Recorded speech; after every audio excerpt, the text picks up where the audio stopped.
Good morning, everybody. It is 10 o'clock. Let's go ahead and get started. This is Dave Redebot. I'm hosting this event this morning. Cindy was not able to join us, but this is pre-recorded by her. So she left this in my capable hands. So anyway, glad to have you guys here. I appreciate you all being part of this coaching program. Let me go ahead and get started with this, though. This is a great presentation that Cindy has prepared. Basically, like she says here, you can see on the title, 5 Essential Steps in Planning a Stellar Year.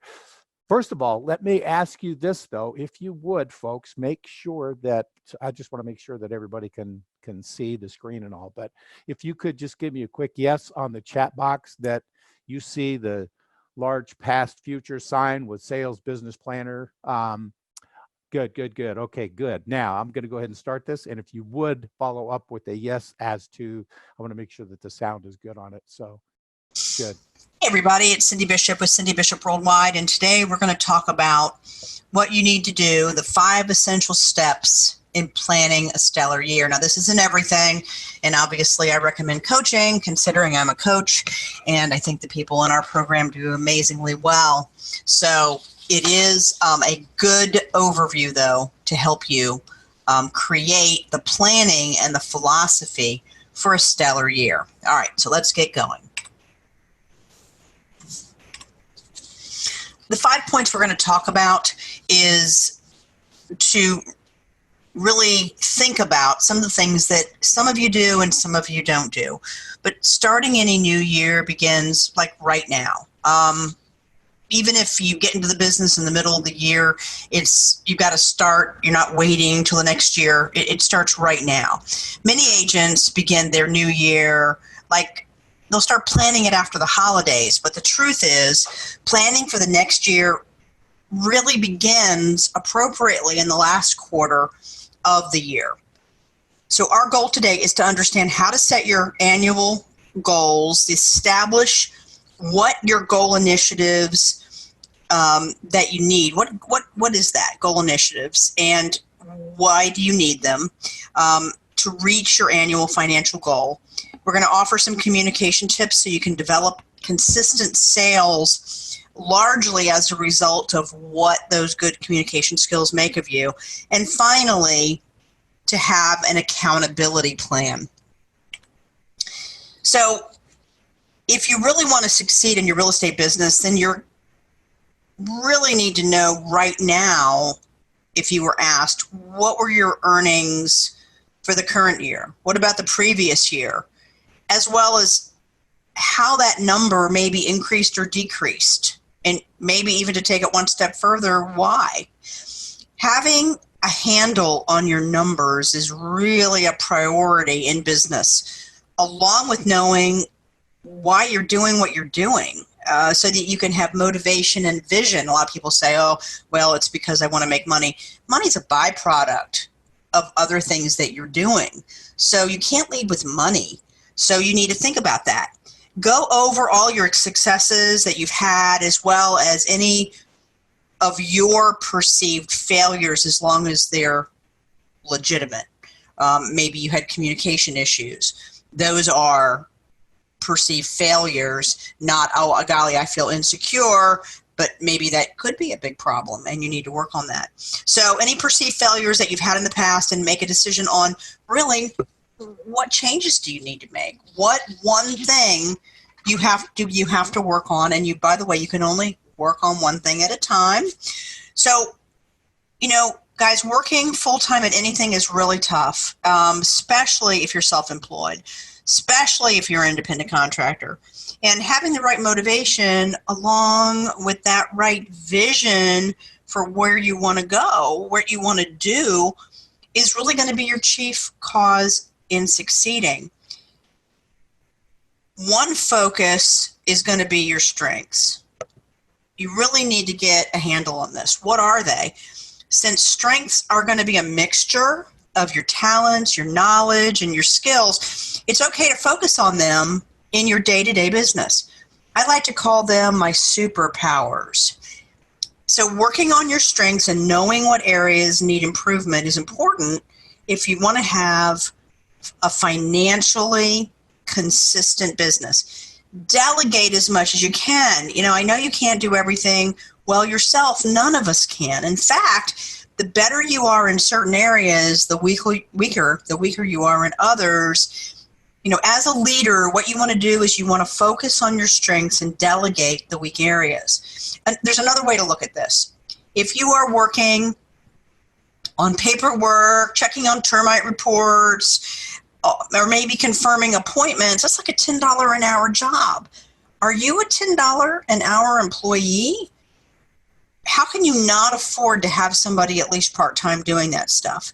Because what's happening is you're wasting your time and your talent as a leader in real estate sales. Focus on the money generating strengths that you have. Because if you're sending a message to your subconscious that you're only worth $10 an hour, chances are you're going to have a lot of trouble making money over the course of any time soon. So sometimes you just have to figure this out and start making changes. Change is tough, but you can do it. Zig Ziglar is just like one of my favorite people in the world. I coached with him for a short time, and one thing he taught me, people ask me, what did he teach you? He taught me how to listen. Really listen. I could be in a room of 500 and hear that one person sitting across from me talking. And that is really what he did for me. But let's read this together. What you get by achieving your goals is not as important as what you become by achieving your goals. I kind of just said that. If you decide you're a $10 an hour employee, you'll always be a $10 an hour employee versus figuring out a way to hire somebody, even on a very limited basis, to get the things done that you shouldn't be doing. It puts you up on the pedestal. It elevates your thinking. And you should definitely not be doing things that are outside of your strength set. All right, so let's talk about goals for a minute. The primary goal categories are financial, database development or growth, lead generation, and your personal goals. In order to accomplish any goal, you have got to establish initiatives for those goals to get them done. It's kind of like needing a roof on your house. That's a goal, but you don't have the money to replace it. So you get a repair first. That's an initiative. That's one initiative for that roof replacement goal. To make it work for now, that's all you can do. You just don't have the money. But you keep the replacement as a goal initiative. Here's the trick about goals. So you need to set time measurements. By April of next year, I'm going to have enough money, and of course you've gotten some estimates, so you know what that is, to replace the roof. For right now, I had to do the repair. Those are both initiatives for the same goal. So, but if you don't set time measurements to get any goal and or initiative done, both of them require time measurements, then you won't get them done. You just won't. This step is more crucial to your daily and weekly to-do list than anything else, or you'll never accomplish goals. I love this guide. I really do. The SMART guide for goal setting. It's a great guide. I love it. It helps you remember how to structure your goal accomplishment. Not just your goals, but how to accomplish them. To aid in getting your goals and their initiatives completed, using the system, the SMART system, will keep you on task. Some goals are a must, and you should include them to succeed with your annual plan. So obviously, the list that we went over before in the categories, those are the initial group of goal categories that you have to put in there. So make sure that you use this to start out and to practice. So they need to be specific. They cannot be vague. They need to be measurable. That means they need to have some kind of measurement to it. The difference between a roof repair versus a roof replacement, well, those are different, but they're both under the same goal.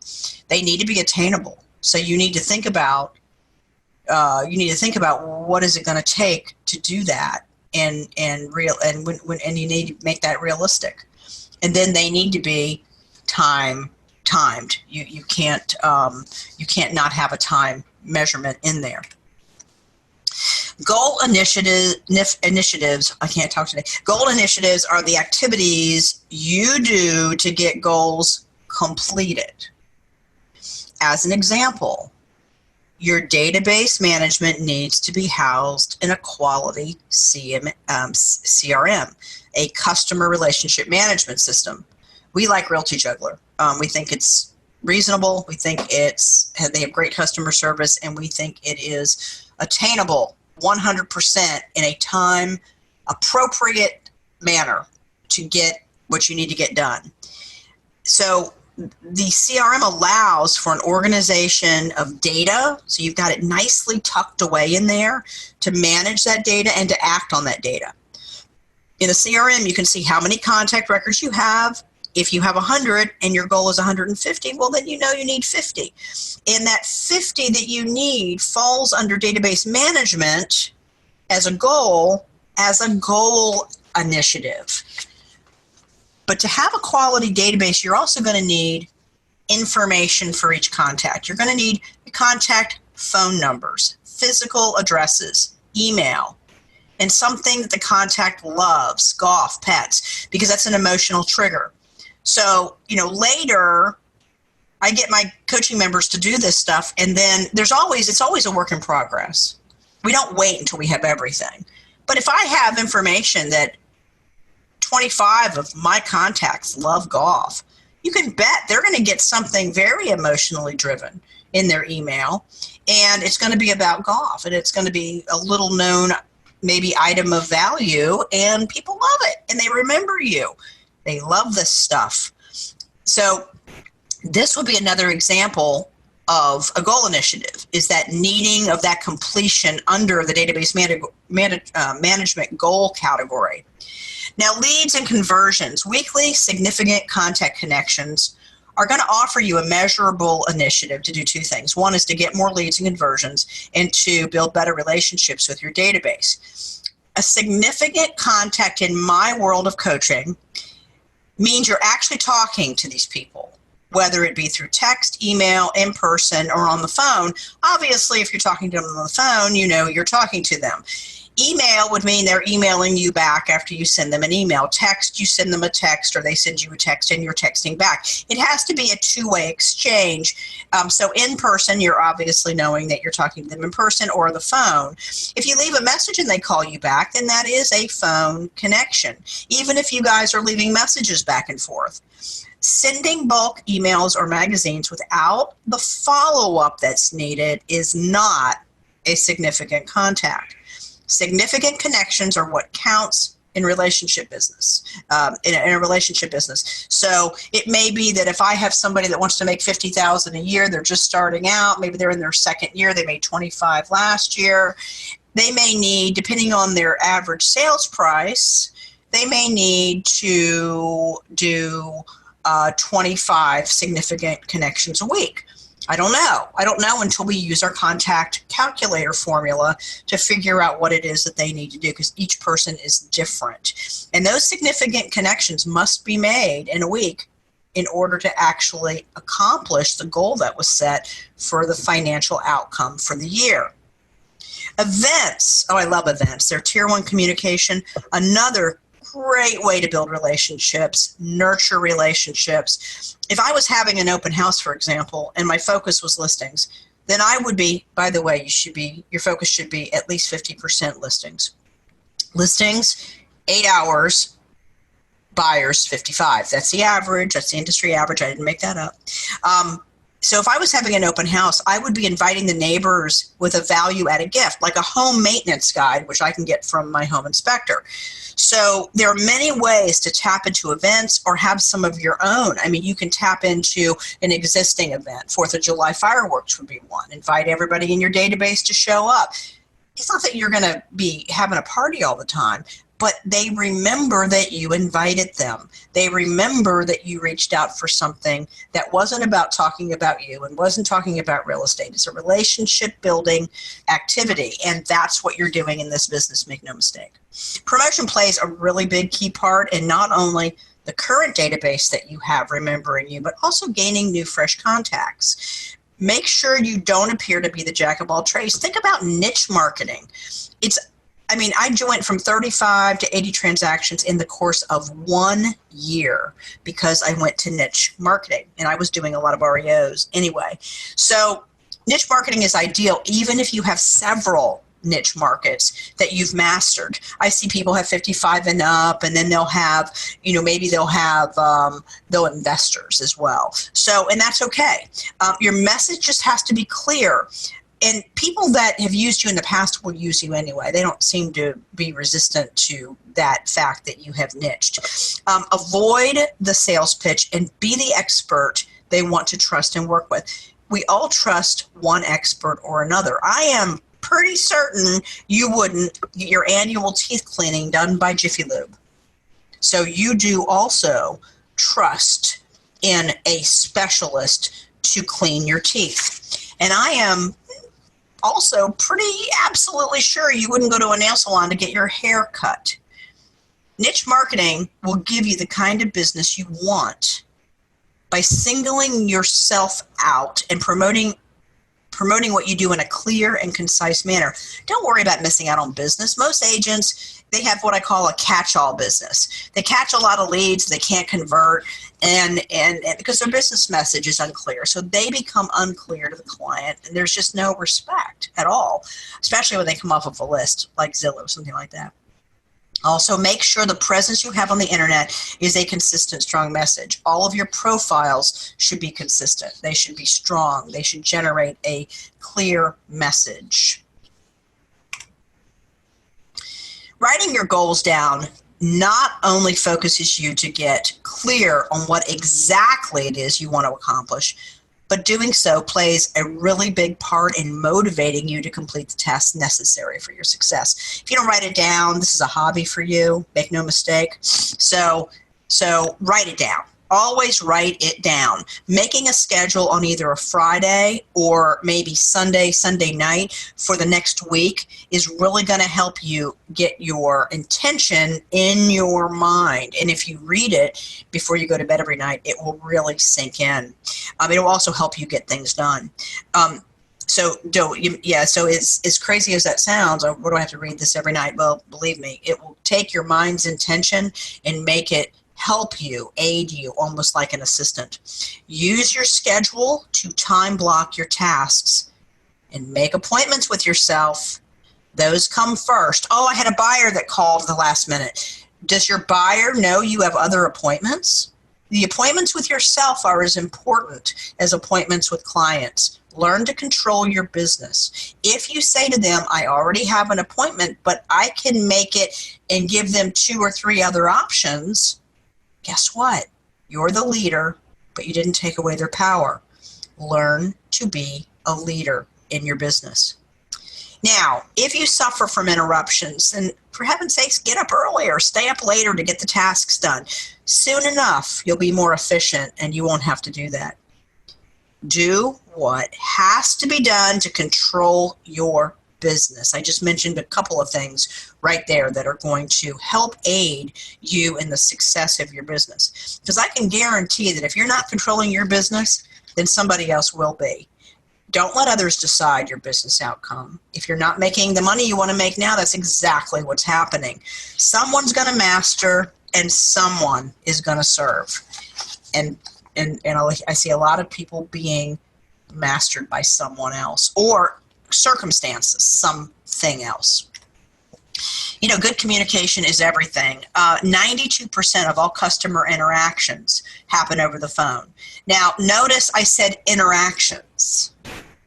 I didn't say that 92% of your business comes from interactions over the phone, but 92% of your client and customer interactions happen over the phone. So more than not, you'll be getting people on the phone. They'll be calling you. So remember that. Don't rely on just email and texting, although texting is in this category of interactions over the phone.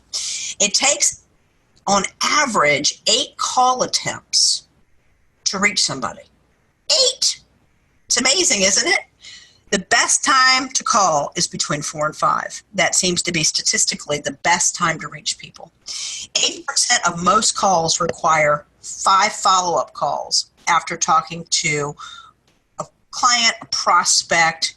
So remember that 80% of most calls, maybe not somebody that loves you or you think they love you in your database, require 5 follow-up calls to really get them anchored in with you. 44% of real estate agents give up after 1 follow-up. So they don't make the other 4, and they wonder why that person went off and bought a new house or went off with another agent. Thursday is the best day to prospect because you should be prospecting if you're making your significant connections. Wednesday is the second best day. Salespeople who actively seek out referrals, that could be from your database, and that could also be from giving referrals to other agents, which should be about 30% of your business, earn 4 to 5 times more than those that don't.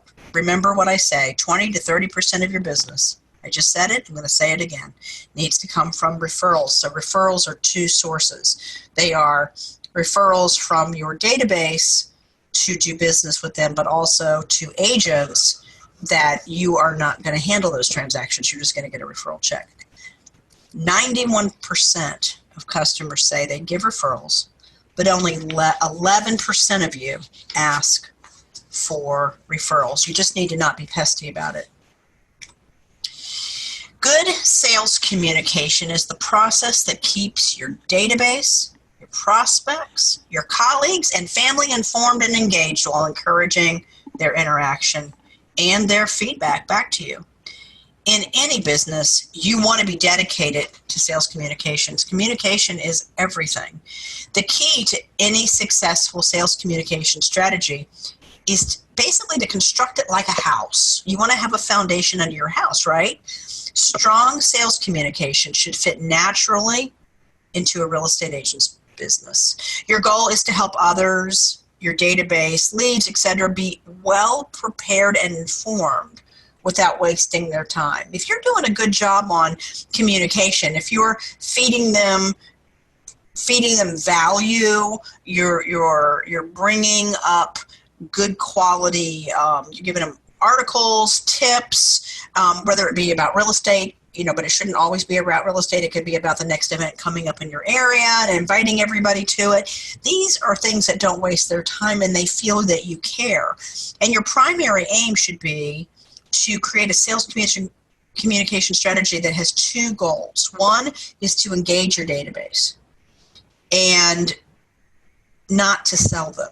If you're doing a good job, you've sold them. The second thing is to be a great listener, so you have an improved understanding, increased contact retention, and you get more referrals. And also, when you're communicating, be aware of your body language. Don't put your hands in your pockets. Don't fold your arms.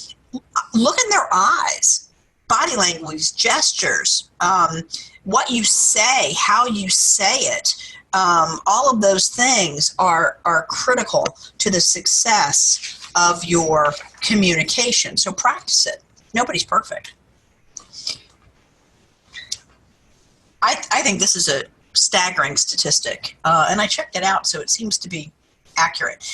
People who get at least 1 goal task done daily. So imagine that you have your master plan and you have your goal worksheet, and you have goals at the top. They're your major category goals, and then you have your initiatives, your to-dos underneath that. If you got 1 of those done a day, you are 275% more likely to achieve significant results. So in other words, what we see and what I've seen over the years is this is true in that when people focus on a goal at a time and they get it done, or their goal initiatives that are appropriate for those goal categories, then what happens is they literally start seeing a faster progression in their business. There's no mistake.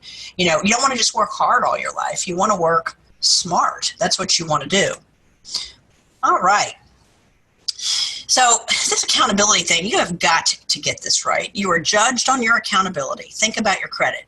Pretty hard to buy a new car with one of those 0% rates if you have terrible credit. Consumers have the same high standards. They just don't seem like it in the honeymoon phase until they go away and you wonder what happened to them.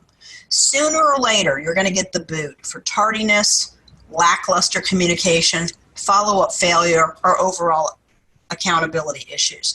So really work on these things that you need to work on to make yourself a more fruitful leader. So let's take a minute to go over some of the top habits. These are not just about being accountable, but they actually have proven to be successful in anybody's business. So the first one is never be late. Being late is not being there 15 minutes early, even if you're just sitting in the car outside. You know, if you're going to be late and you're always going to make excuses for it, then you're going to look lame.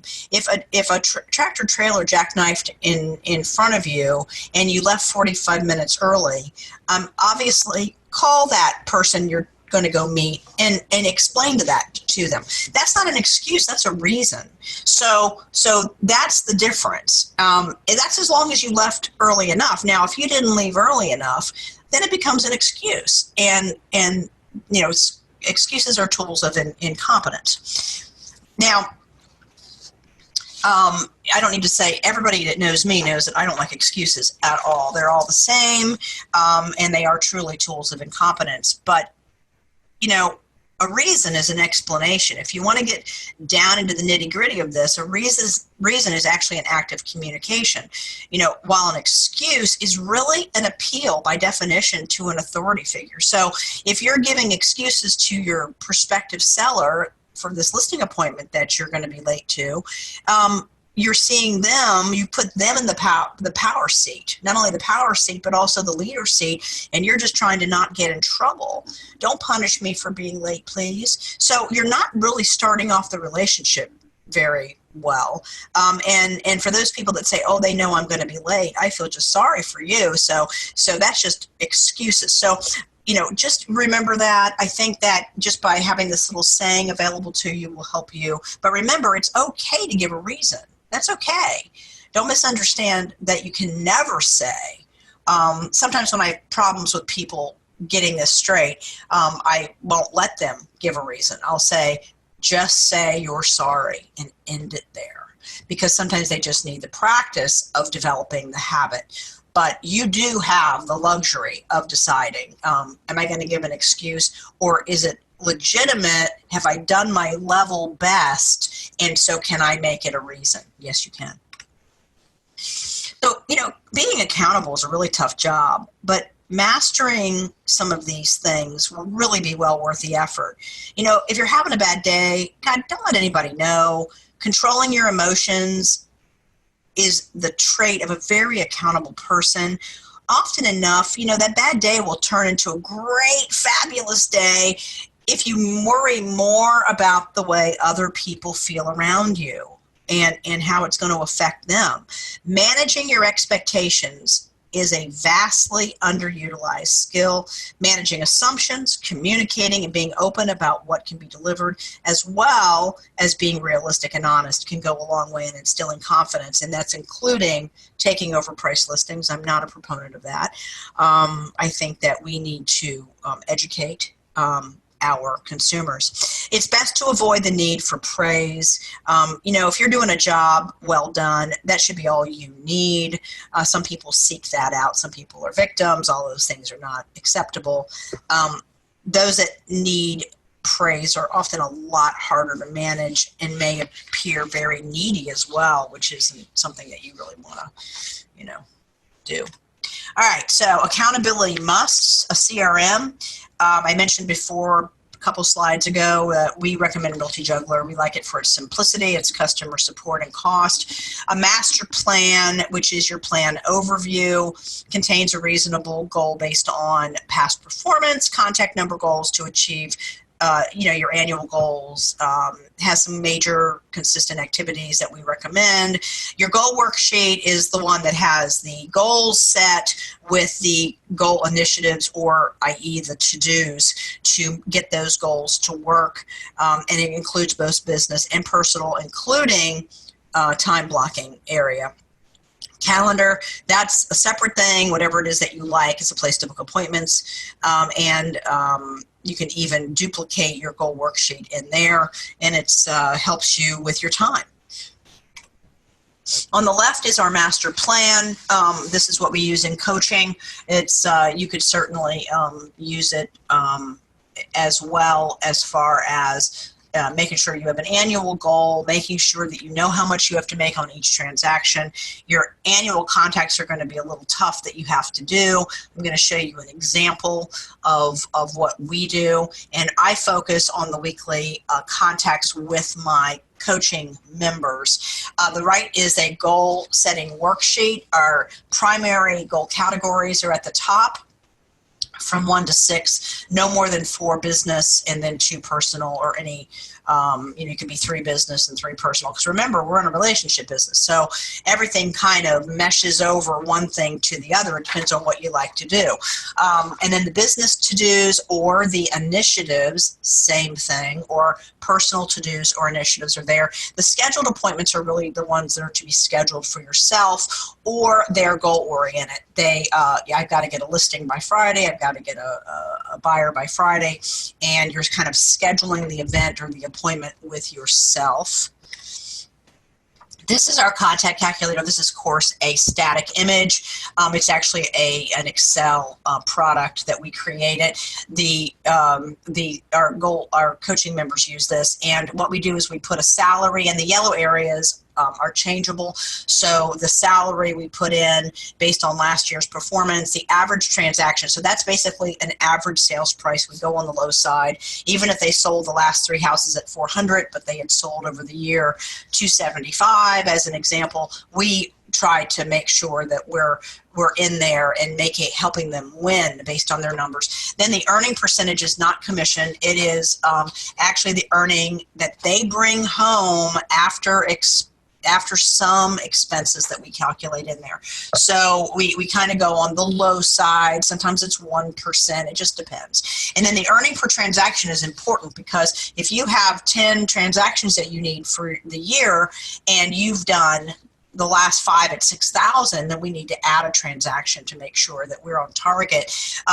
This also calculates out the number of transactions that are needed, in this case 18, the number of actual contacts that are needed for the year that are significant, where we're actually talking, communicating with the people, 893, and then we do monthly and weekly contact. We focus all of our activities around the weekly contact number.